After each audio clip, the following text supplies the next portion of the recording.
If there's one thing I want you to understand this morning, is that Palm Sunday is not just a sacred holiday. It is a testament to the reality that all of us, like Jesus, need to draw a line in the sand whenever we see injustice, whenever we see evil at hand. God's kingdom cannot happen without your participation. God's reality cannot be a reality without you being able to stand for what is just and right. And standing for what is right and just has its consequences. It's called the cross, death, humiliation, anguish, rejection by friends and family. But Palm Sunday is important because without what Jesus did, we would not know ourselves how to usher in that kingdom and to proclaim that the coming of God is very near in our time. And one of the problems that has happened is that all of us have relegated that story to a simplistic little myth where we celebrate it as a holiday, thankful that Jesus died, and now everything has somehow been put right, which it has not been put right. Because it's not just about the forgiveness of sins. It's knowing that as you have been forgiven, so you are sent out to take a stand against all that is evil in this world. And if you do not stand against that which is evil, then evil will persist. And the world that you reap will be wrought by your own inability to stand against it. You get what you deserve.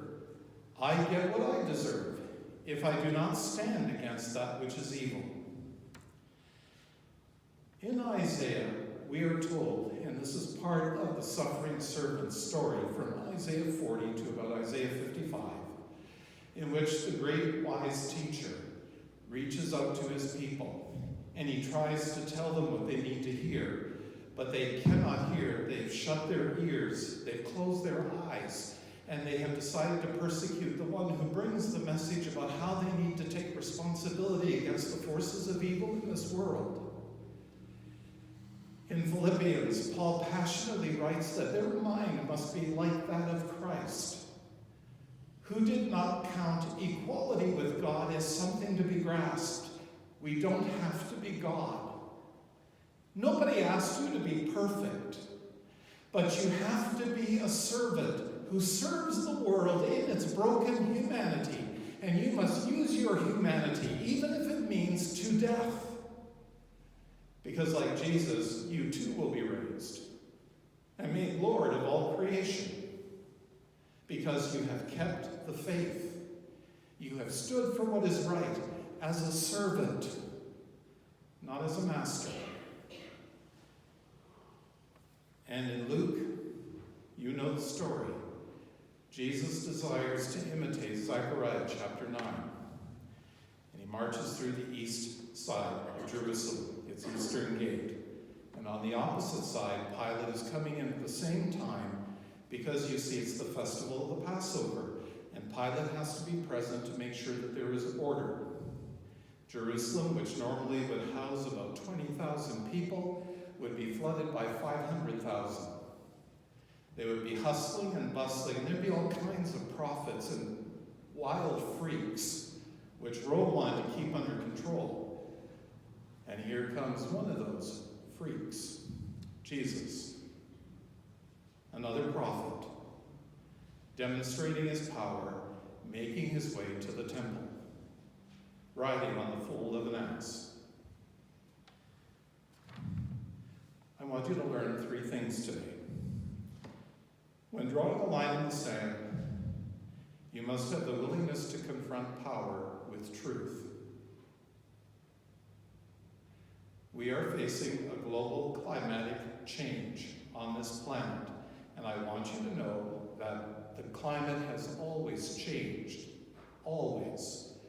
But we have increased its activity. We have pushed it over the edge by our inability to control our carbon footprint.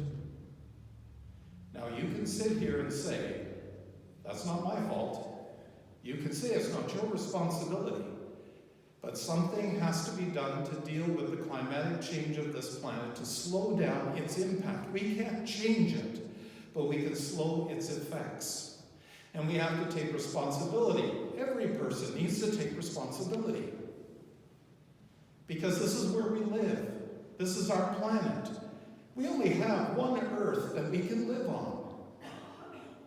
And the signs are increasingly pointing to a warmer climate, rising sea levels, greater storms. And you can sit here and you can look at me and shake your head and say that's bunk. But it's not. The scientific evidence has been printed and calculated. And we have to take responsibility as a society. And we have to be prepared to march through the gate and to declare that we wish to protect our environment. I'll give you another case in point, and I know you'll love this one. Jody Wilson-Raybould. She took a stand. She said she didn't like what was happening. She said there was interference. She said that there was nothing illegal, but there was interference. And she wanted it to stop because no prime minister or cabinet should have an impact on the decisions of the court. She drew a line in the sand. She spoke truth to power. And look what happened. Number 2. When you confront truth, you don't confront it like a bull in a china shop. You confront it as a servant. What is a servant? A servant is one who wishes to make better the master's position. The one who seeks after the master's comfort, that makes sure that things are done well. They are the quiet people who make decisions every day in favor of saving both the planet and doing what is correct and right. All you have to do is be a servant as Jesus was a servant. And all you have to do is keep faith that as you stand against all power, and as you speak to it with truthfulness, you do it not with vengeance in your heart, not so that you can be triumphant, or that you're right and they're wrong, but so that you can persuade them to listen to you. And if you have to, nag them a little bit. And you know what happens to people who get nagged. You don't. You ask the person to shut up. I was a minister in a church when the gay issue hit. I said we needed to ordain homosexuals.